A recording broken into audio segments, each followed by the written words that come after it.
So yeah, what truly inspired me to make Gearwolf? Nothing. Wow, you guys sure do love me for pulling a cliffhanger on me. Now, yeah, I just decided to divide this into two separate videos. You can't really give me the, oh, it's a 10-minute mark, you just want ad revenue. I literally have 100 subs. The minimum requirement is like 4,000, I think.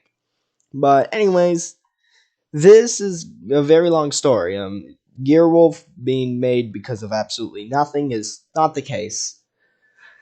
It's ridiculously long. So, I decided to make an entire video about it because I could tell that some people aren't going to really want to skip over to this question. So, I'm going to slap this in chapters. So yeah, let's start, I guess.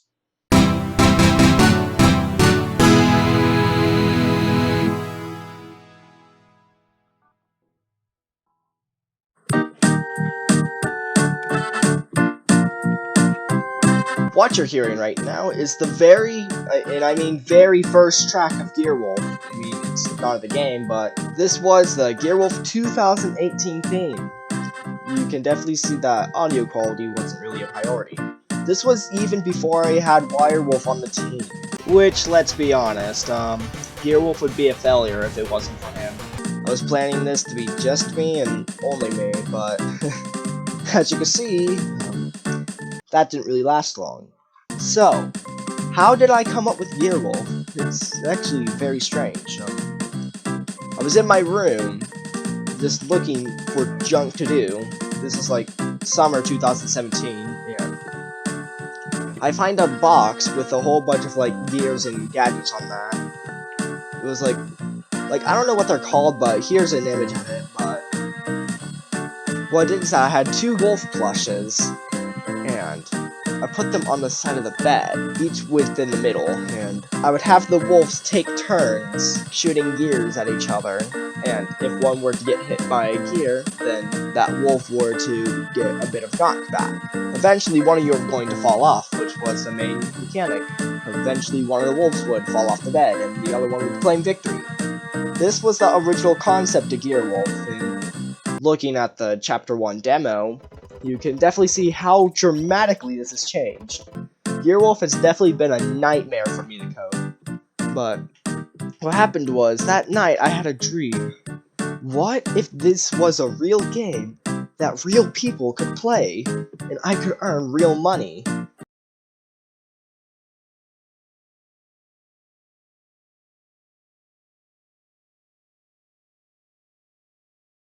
This is gonna be harder than I thought.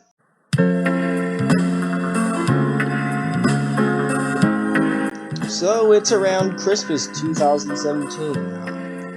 I decided that it was finally time that I already thought of some things to add in there, and I've thought of a storyline. It's very short though. And I decided to start the game. In the very start of the game, we get introduced to our main character, Wolfie. If you are a part of my Discord server, there was one point where there's a Boris meme called PNG moment. And it was basically a picture of Wolfie. Wolfie was the original Boris, and even in Gearwolf, there's a few references to him. I'm not gonna show you because you guys gotta find them on your own. So resuming with the story, it's apparently Wolfie's birthday, June 18th. That very day, when he decides to go downstairs, and all of a sudden, out of nowhere, his mom literally just teleports. I don't know how that's possible. And it's like, oh, you're slightly older than before. I'm going to give you something called a loadout. That totally doesn't sound like something Americans would use. But basically, loadouts are the gears I was talking about from earlier. There's meant to be 3 total loadouts, and I only got 1 into the game. Basically, these would be the type of gears you would use. You would have your 3 basic ones, one with high accuracy but low damage, another one with low accuracy but high damage, and one in between. and there to be two special ones with unique effects to them, a sub and a special. The sub kind of being a weaker but recharges quicker kind of thing. Kind of like how if you charge something up a tiny bit and use it, you're only going to get like a tiny bit of damage. But if you were to fully charge it, then it will be a ridiculous amount of damage. That's basically what was supposed to happen here. Back to the story, basically, then Mom would have some sort of summoning power and summon some sort of test.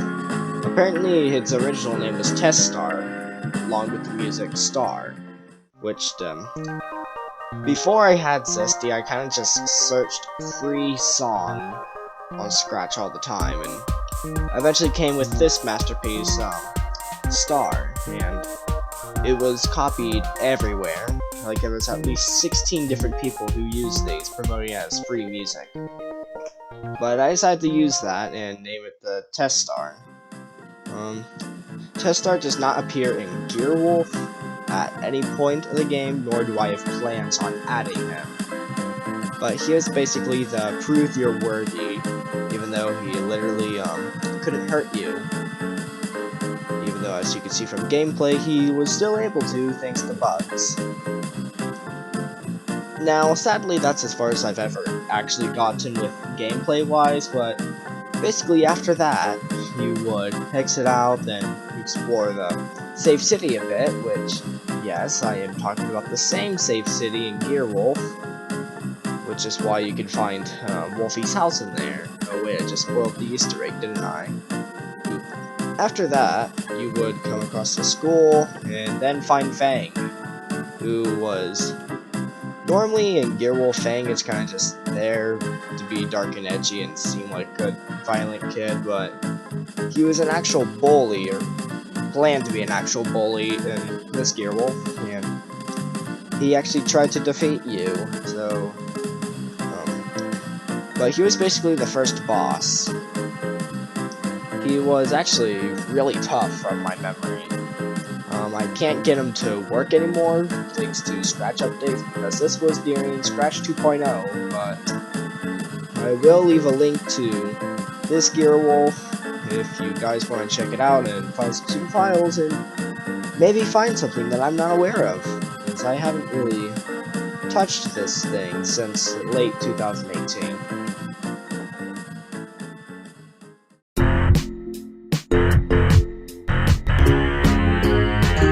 So, Scratch 3.0 basically killed the old Gearwolf. Even then, I would fix one bug and find 3 new ones. It was way too much to maintenance. So I gave up. On that version, that is. Yep. I restarted the whole game. It's actually not as bad as you think. There was not much, but I had a whole new story in mind. The story, it's very similar to the one in Gearwolf, but it has its differences. Even then, I settled on Boris being the name of this little wolf friend. The one we all know and love today. Matter of fact, I wanted Boris to become our mascot. Which he is, if you can tell. Oh, right, the game! So, instead of being responsible and making the game in order of its chapters, that way the story collides all into one, I decided to jump straight into Chapter 3, where Boris beats Hondo. I'm pretty sure it was his name. Oh no, I've always had trouble pronouncing it. Maybe I shouldn't have smashed my keyboard. But Hondo is basically Draco.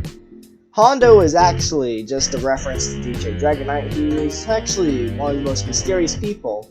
This is also back when I had Scatler L, also known as Determined. I will always call you Determined whether you like it or not. They showed me some music for Gearwolf, and I was like, sure, this is really great. And I decided to give them a special music role. They were never online ever again. And recently we kicked him for not being online. He's only had one work, which is Fight or Flight.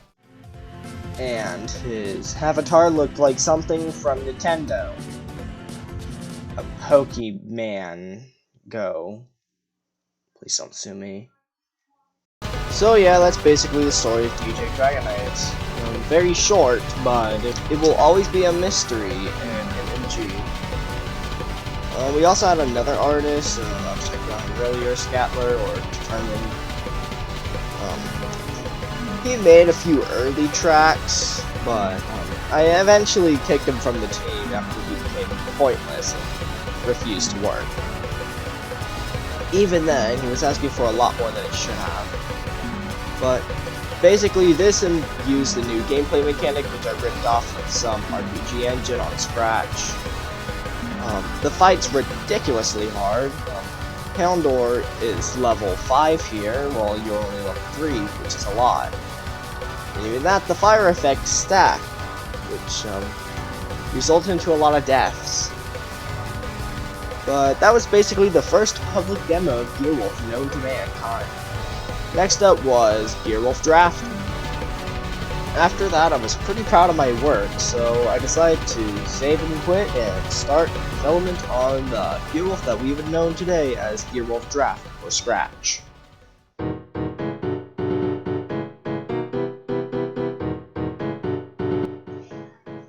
So, this is where things start to finally kick into gear of things that may recall some memory. I didn't really have official artwork, so that wasn't really a priority, but I had a working main menu, I had to continue a new game, even though the animations were very bad, but this is where the story of Gearwolf that you may know and love today,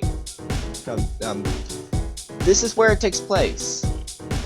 The only problem is that a lot has changed, or a lot has been changed on this. I don't really remember the old Gearwolf lore, but this cutscene was meant to be completely different. I don't have the voice line saved though, so you'll have to live with the one I have now. But you can see that I even made a blinking effect. This took me like a week to get working. And I really wish I could keep that for the Gearwolf now, but I don't know how to get that working in RPG Maker XP. So if you know how to get a blinking effect working, then just tell me in the comments, please. Greatly appreciated. You can also see that this is the old Boris, the Boris before he had a scarf on. This error wasn't realized till like a few months ago. And the second I realized that, I'm like, oh jeez, Boris's mugshot never had a scarf. But you can see I currently have both the draft and the official up right now, even though the official's currently also in draft. Apparently when it comes to game development, draft's a word I like using. But probably one of the saddest things about this is the quick time event cutscenes I love. But you'll see in a few seconds here, this is probably my favorite Gearwolf cutscene of all time. Well, time to go live a completely normal life.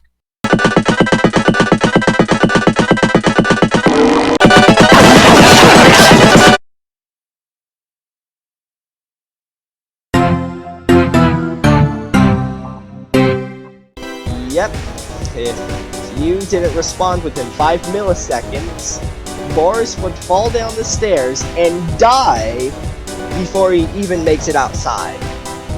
And this was before red was a thing, so he was kind of just going outside for no reason. You definitely see there's a lot of dramatic differences with that. But here we are. I didn't have a walking animation. This is it. You were supposed to have 2 party members at once, because the RPG engine I used only had a limit of 2. Very little instead of 4, which is what you see in the Gearwolf I have, or the Gearwolf we all know and love. So yeah, Fang was still dark and edgy, and you can see that I did have one animation. It was basically that, but Fang wouldn't just leave you in the dust like a jerk this time. He would literally teach you how to fight, and yeah. Basically, it took John so long. It took so long to get the voice lines in for poor Fang that half the things he said was, you see that's the fight button. You use it to fight. And eventually, while I was streaming this, it became a meme on my Discord. So every now and then, you'll just look at the Discord and randomly somebody will just say, you see that's the fight button. You use it to fight. But yeah, after the Fang fight we were supposed to talk to Rosella, who wasn't planned to be your stepmom in this game. She was just planned to be there. But later, I realized that Boris's dad's missing, and he doesn't have a mom. So, that was pretty awkward. There was another thing that got changed in the final game. But, there we go. That's Gearwolf for you. Gearwolf draft demo for Scratch. This is cancelled, but I have the link in the comments below if you want to check it out, as well as the other ones.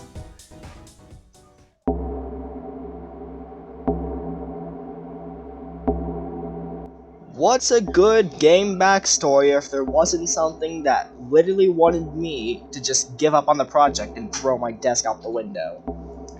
The game engine downfall. This is the almost killed Gearwolf.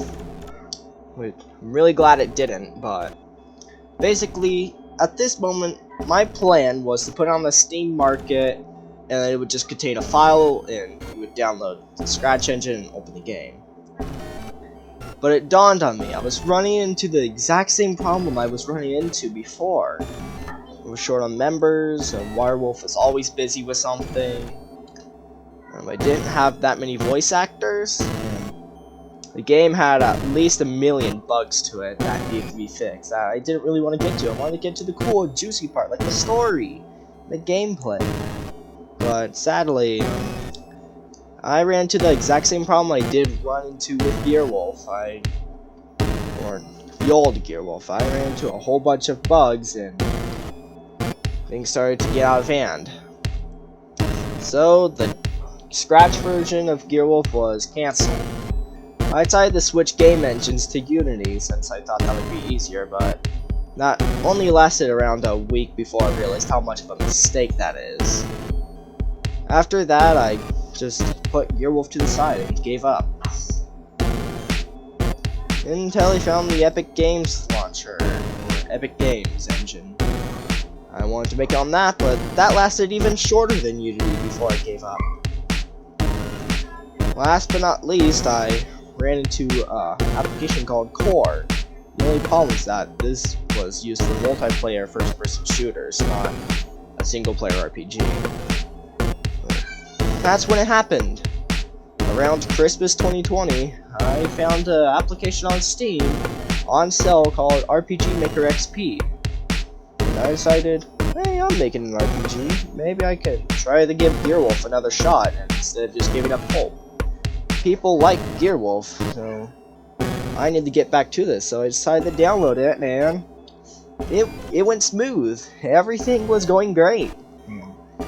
The Gearwolf, everything about Gearwolf started working. I looked up a few tutorials to help get me started, and the game was back into development.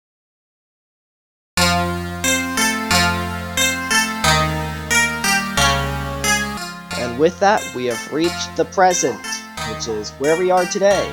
I am currently almost done with Chapter 2 of Gearwolf. I have so many amazing voice actors and artists of both music and art. You guys are seriously amazing. So that's basically the history of Gearwolf. This video was a lot longer than I expected it to take, but that's it. I really hope you guys enjoyed. I'll see you later. Consider subscribing if you enjoy Gearwolf, I guess. Like the video if you breathe air.